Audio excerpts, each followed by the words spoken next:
अच्छा गोपाल जी है तो वो बड़े पिलर से खाओ। मैंने तो सुना था बेसन के लड्डू और दूसरे बूंदी के लड्डू, एक हमारे मंदिर पड़े हुए बनते हैं छुआरे के लड्डू, बहुत अच्छे बनते, इस बार खिलाऊंगा। बुरा मत मानना, मुझे पता नहीं था, मैंने कभी देखा नहीं। बोले ये लड्डू गोपाल जी मैंने कि खाने के हैं क्या? ये खाई थोड़े जाते हैं, इनको तो खिलाया जाता है। तो मैंने खिलाते हुए वे खाते थोड़ा ही, कैसी बात करते हो, ये खाते थोड़ा ही है। तो भाई मैं क्या करूं, तुम मुझे क्यों कह रहे हो?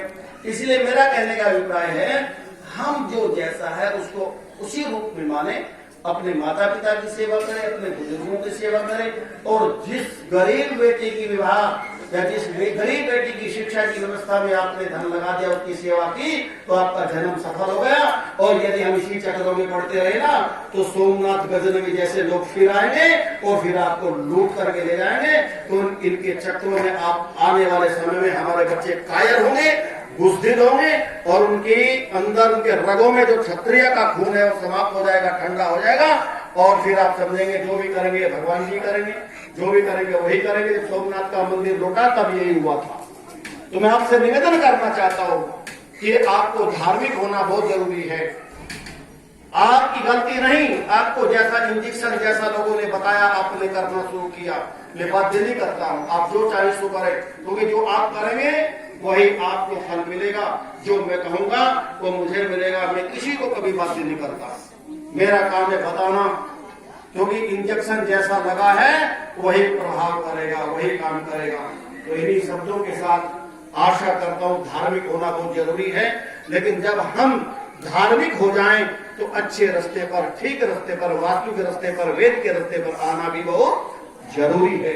ऋषि दयानंद ने कोई बोले, ऋषि दयानंद ने प्रथम में मूर्ति पूजा का ही प्रचार किया, उसके बाद सेव मत का प्रचार किया। लेकिन जब आंखें खुली और विद्यानंद दंडी के आश्रम में जाकर के व्याकरण और वेद को देखा तो पता चला तत्सत्य उस परम पिता परमात्मा की कोई मूर्ति नहीं है, वो तो संसार के कंटन में जहां बैठ जाते हैं वही भगवान है। ऐसा बने।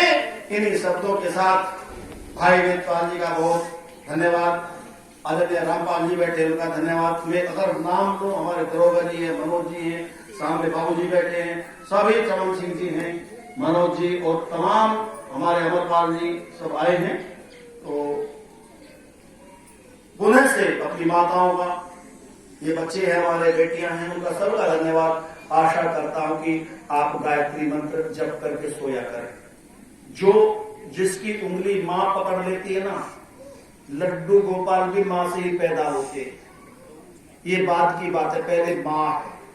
और गायत्री मां की यदि तुमने उंगली पकड़ ली तो निश्चित रूप से वो आपको कहां से कहां ले जाएगी। भू भुआ स्व, इसकी मैं व्याख्या नहीं करता क्योंकि समय अधिक हो रहा है। और आपके प्रसाद की व्यवस्था हमारे वेदपाल जी ने बहुत ऊपर की है। आपकी प्रसाद की व्यवस्था कहाँ है? घर में ऊपर। लेडीजों की हुआ है, जेंट्स की है। बाबा तो माताएं कहते, मैं लेडीज कहना नहीं जानता। माताओं की वहां ऊपर है और ये भाई पुरुष जो बैठे हैं, हम सब यही बनेंगे, ठीक है। वो अंछाड़ वाले कहा करते हमारे बरमाने के पास एक गाँव अंछाड़, बोले पंक्ति लगी थी, मेरे पास की पंक्ति लगी थी, सब लोग बैठे थे, बोले हम भी बैठे थे, क्योंकि आचार्य जी आचार्य जी, वो बहुत पहली बात है, पुल बना रहे थे, पुल सरकार ने बनाया नहीं। बोले सरकार नहीं बनाया तो क्या करेगा, हम बनाएंगे। बोले जितने भी ग्राम पंचायत के अंतर्गत भूमि थी पहले तो उसको बेच लिया, फिर पैसा इकट्ठा किया और फिर लेके राम का नाम लग गए। लेकिन कितना बड़ा सेक्टर था। फिर आप जैसा कोई व्यक्ति आया, उन्होंने कहा कि पुल तो मैं बनवा दूंगा। उन्होंने बोला ठीक है बात है, तुम लोग को 6-7 बस भर के दिल्ली आ जाना। शीशराम ओला जी उस समय मंत्री हुआ करते थे, तो शीशराम ओला जी के यहाँ पहुंच गए जाकर के। और नदी के ऊपर लकड़ी का पुल होता है, बाढ़ आती है, बह जाते हैं, दिक्कत भी थी। तो शीशराम ओला जी के मन में थोड़ी सी बैठ गई, उन्होंने सिफारिश कर दी, देवगौड़ा जी ने पैसे को सैंक्शन कर दिया और वो पुल बन, उनके संकल्प देखिए, उनका पैसा भी बचा रह गया और पुल भी बन गया। तो पुल के उद्घाटन की बात थी, अंछाड़ के लोग बैठे थे। सौभाग्य है कि जब वो पुल बन रहा था, उस पुल के बनने से 3 वर्ष पूर्व नदी के तट पर संकल्प लेकर के जब मेरी आयु लगभग 22-21 वर्ष की रही होगी तब मुझे उस यज्ञ को करने का अवसर मिला था। जैसे रामचंद्र जी समुद्र तट पर यज्ञ किया था, काम संपन्न पुल बना था। रामचंद्र जी की बात सुना दो है। रामचंद्र जी जब पुल बना रहे थे ना, कहां? समुद्र तट पर। सीता चली गई थी लंका के अंदर, रावण ले गया दुष्ट। तो समुद्र तट के ऊपर जब पुल बना रहे थे वो क्या नाम, वेदपाल जी सुनो मेरी बात माताओं, तो पुल बनना बड़ा कठिन था। तो किसने बताया? एक व्यक्ति थे उसी सेना के अंदर, उन्होंने कहा कि तुम्हारे सेना के अंदर नल की नील नाम के 2 बड़े अच्छे वैज्ञानिक हैं, यदि वो पुल का निर्माण करना चाहें, उनका सहयोग करो तो पुल का निर्माण हो जाएगा।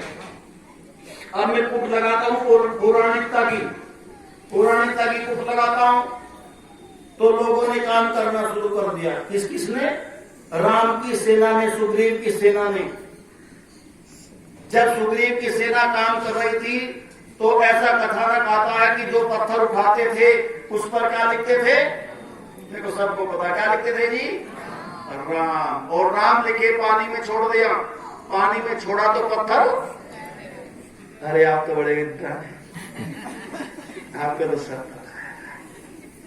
वो पत्थर तैर गया, पुल बनता गया। तो राम ने सोचा सारे लोग काम कर रहे हैं और तू खाली बैठा है तो ये अच्छा नहीं लगता, तू भी पुरुषार्थ कर लेना। तो राम जी भी उठे और राम ने भी एक पत्थर उठाया और पत्थर उठा करके पानी में छोड़ दिया। जानते हो जो पत्थर राम ने छोड़ा वो पत्थर डूब गया। वो पत्थर डूब गया।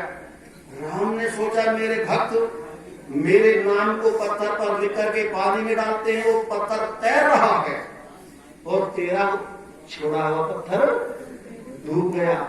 ये तो बड़ा ही अन्याय। इसका मतलब तेरा सामर्थ्य नहीं है वेदपाल जी।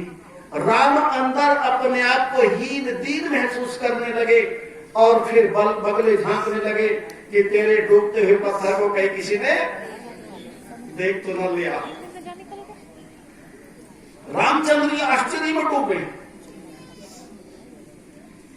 रामचंद्र जी आश्चर्य में डूबे हैं। बोले किसी ने नहीं देखा, लेकिन एक बड़ा साथ में खड़ा हुआ व्यक्ति था, थोड़ी दूरी पर मुंह लटकाए, नजर तिरछी किए। राम को शंका पैदा हुई कि किसी ने देखा हो ना देखा, लेकिन किसने जरूर देख लिया। बोले वो कौन थे जानते हो? हाँ, कौन थे? हनुमान। बड़ी व्यक्ति नहीं हो, बहुत धन्यवाद। जानती वो थे राम भक्त हनुमान। हनुमान ने जरूर देख लिया होगा। और राम ने पूछा हनुमान तुमने कुछ देखा है? बोले नहीं भगवान मैंने तो कुछ नहीं देखा। राम थोड़ा गाढ़स बनाते अंदर, बोले ठीक हो गया सब कुछ, किसी ने नहीं देखा तेरे पत्थर को डूबते हुए। लेकिन मन थोड़ा ही ना बैठने देता है।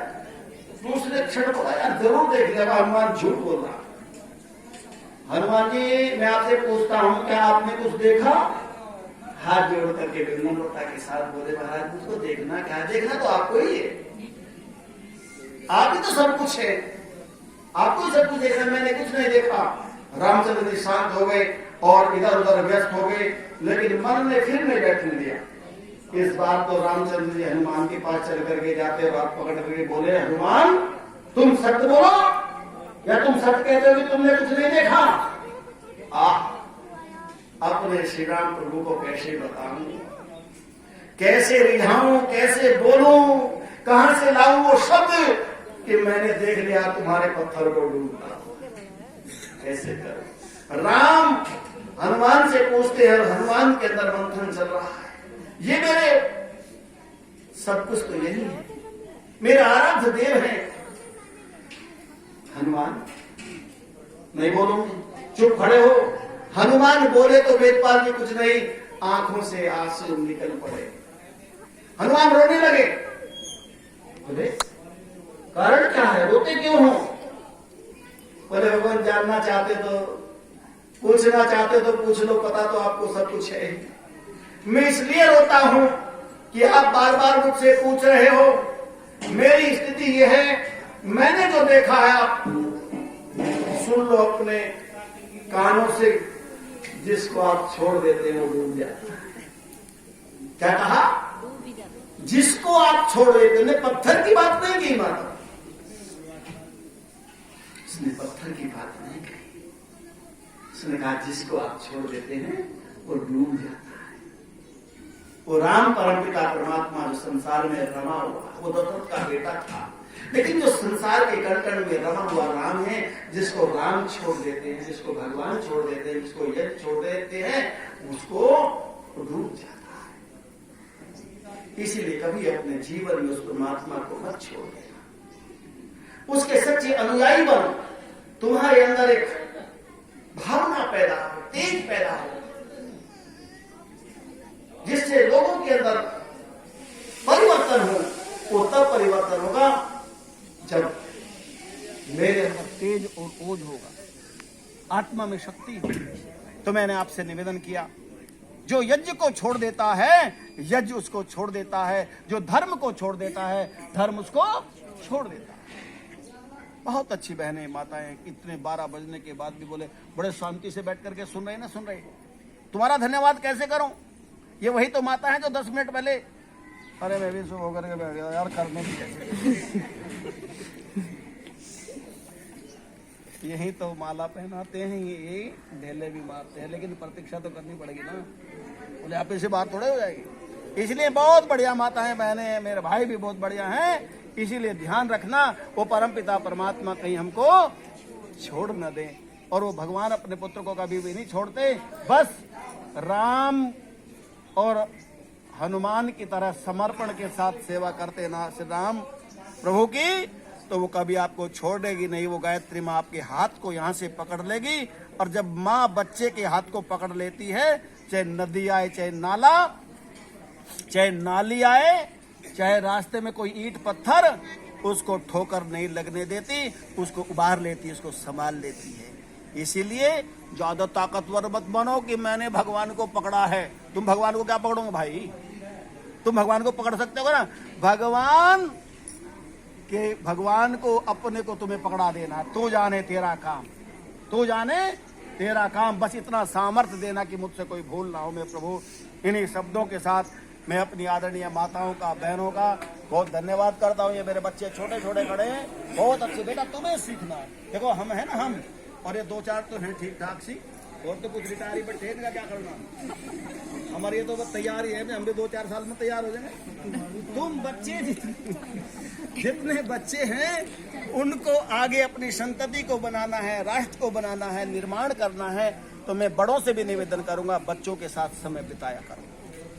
आज बच्चे समय बिताते हैं, एक जगह 4 व्यक्ति बैठे, बेटा बैठा, माँ बैठी, पिता बैठा, भाई बैठा, एक मेज पर आधा घंटा हो गया, एक दूसरे से बात ही नहीं कर रहे। बस हद होगी कमाल। हम भी बैठे, अरे भाई राम न रही। अच्छा जी ठीक है, ठीक हो, नमस्ते। भी बैठ गए आधा घंटा।